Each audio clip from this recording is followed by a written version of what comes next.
আসসালামু আলাইকুম everyone, welcome to Neelas food kitchen. আশা করছি আপনারা সবাই অনেক ভালো আছেন। আজকে আমি আপনাদেরকে সিল্ক সন্দেশ তৈরি করে দেখাবো। তুলোর মতো নরম তুলতুলে এই মিষ্টি, বিশ্বাস করুন মুখে দিলে একদম মিলিয়ে যাবে। এতটাই স্মুথ আর ক্রিমি এই মিষ্টিগুলো। হাতের কাছে থাকা মাত্র 4টি উপকরণ দিয়ে এই নো ফেল সিল্ক সন্দেশগুলো তৈরি করে নিতে পারবেন। আমি আশা করছি এই মিষ্টিগুলো বানাতে গিয়ে কেউ ব্যর্থ হবেন না। সো আর কথা না বাড়িয়ে let's go to Neelas food kitchen. Silk Sandesh বানানোর জন্য প্রথমেই একটি বাটিতে দিয়ে দিচ্ছি 1.5 টেবিল চামচ ময়দা আর সামান্য পানি। এরপর এই ময়দা আর পানি গুলিয়ে একটি মিশ্রণ তৈরি করে নিব। এই মিশ্রণটা আমি ছানা কাটার সময় ব্যবহার করব। যে কোনো মিষ্টি পারফেক্ট হওয়ার জন্য কিন্তু ছানাটা পারফেক্ট হতে হয়। আর এক এক মিষ্টির ছানা কাটার ধরনও কিন্তু এক এক রকমের হয়ে থাকে।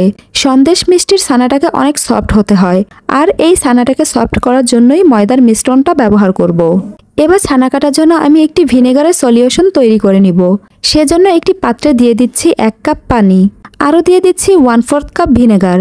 পানি আর ভিনেগারটা মিলিয়ে নিলেই তৈরি হয়ে গেল ছানা কাটার জন্য একটি পারফেক্ট সলিউশন। এবার ছানা কাটার জন্য একটি প্যানে দিয়ে দিচ্ছি 2 লিটার ফুল ক্রিম তরল দুধ। আপনারা যদি পারফেক্ট ছানা কাটতে চান তাহলে সবসময় গরুর ফুল ক্রিম তরল দুধটাই ব্যবহার করবেন। কথা বলতে বলতে দুধে বলক চলে এসেছে। আমি অনবরত নেড়ে নেড়ে দুধটা জাল করে নিয়েছি। বলক চলে আসার সাথে সাথে চুলার আঁচটা বন্ধ করে দিয়েছি। এবার দুধে দিয়ে দিব আগে থেকে তৈরি করে রাখা ময়দার মিশ্রণ। মিশ্রণটা এক হাত দিয়ে ঢালতে হবে, আরেক হাত দিয়ে অনবরত নাড়তে হবে। ছানা কাটার জন্য যদি প্যাকেটের দুধ ব্যবহার করেন তাহলে চেষ্টা করবেন তাজাটা ব্যবহার করার। আর যদি দুধ ফ্রিজে থাকে তাহলে চেষ্টা করবেন দুধটাকে আগে থেকে ফ্রিজ থেকে বের করে রাখার। একদম ঠান্ডা ঠান্ডা দুধটা ফ্রিজ থেকে বের করে ছানা কাটতে যাবেন না, তাহলে ছানার টেক্সচারটা কিছুটা রাবারি হয়ে যাবে।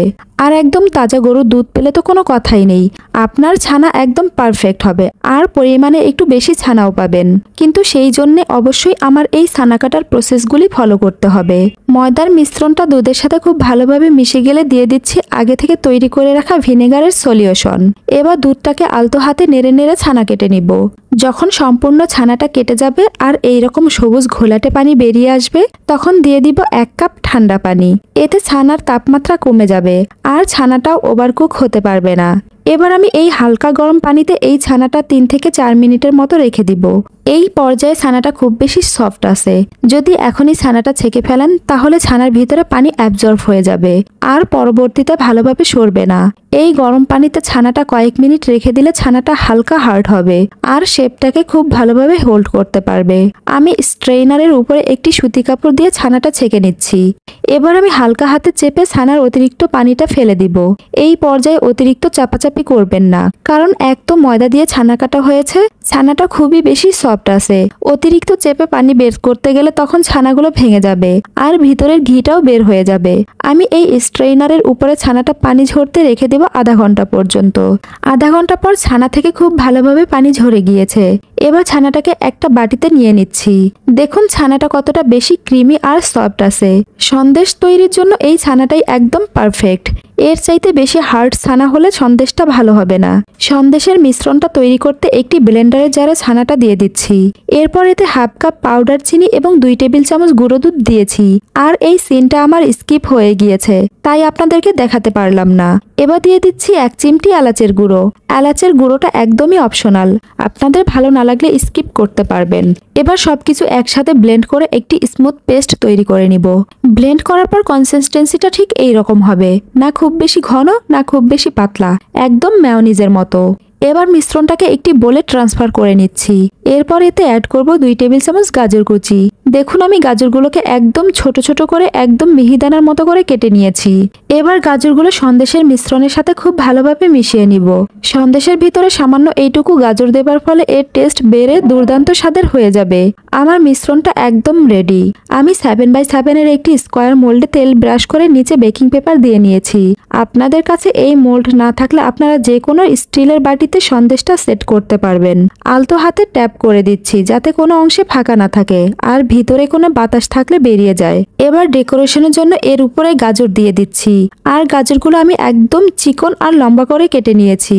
আপনারা চাইলে গাজরের পরিবর্তে উপরে স্যাফরন দিয়েও ডেকোরেশন করে নিতে পারবেন। এখন আমি ফয়েল পেপার দিয়ে মোল্ডটা কভার করে দিব যাতে ভাপের পানি সন্দেশের উপরে না পড়ে। এবার আমি এই সন্দেশটাকে ভাপে দিয়ে নিব। তার জন্য চুলায় একটি প্যান বসিয়ে পরিমাণ মতো পানি দিয়ে ফুটিয়ে নিয়েছি। এবার প্যানের উপরে একটি স্ট্রেইনার দিয়ে দিলাম। এরপর স্ট্রেইনারের উপরে সন্দেশের মোল্ডটি দিয়ে দিচ্ছি। এবার ঢাকনা দিয়ে ঢেকে দিচ্ছি আর ঢাকনার উপরে থাকা ছিদ্রটাও বন্ধ করে দিব। সন্দেশটাকে আমি 20 থেকে 25 মিনিট পর্যন্ত স্টিম করে নিব। এর চাইতে বেশি সময় ধরে স্টিম করার প্রয়োজন নেই, তাহলে ওভারকুক হয়ে যাবে। চুলা থেকে নামিয়ে সন্দেশটাকে প্রথমে রুম টেম্পারেচারে নিয়ে আসব। তারপর নর্মাল ফ্রিজে রেখে দিতে হবে 6 থেকে 7 ঘন্টার জন্য। কিন্তু আজকে আমার হাতে সময় না থাকার কারণে আমি 30 মিনিট ফ্রিজে রেখেই বের করে নিয়েছি, যার কারণে আমার সন্দেশটা পুরোপুরি সেট হয়নি। আর এর জন্য সন্দেশটি মোল্ড আউট করার সময় আমার সন্দেশটা ভেঙে গিয়েছে। আপনারা অবশ্যই 6-7 ঘন্টা বা তার চেয়ে বেশি সময় পর্যন্ত সন্দেশটা ফ্রিজে রাখবেন, দেন সন্দেশটা মোল্ড আউট করবেন। সন্দেশটা আমি আমার পছন্দ মতো কেটে নিচ্ছি।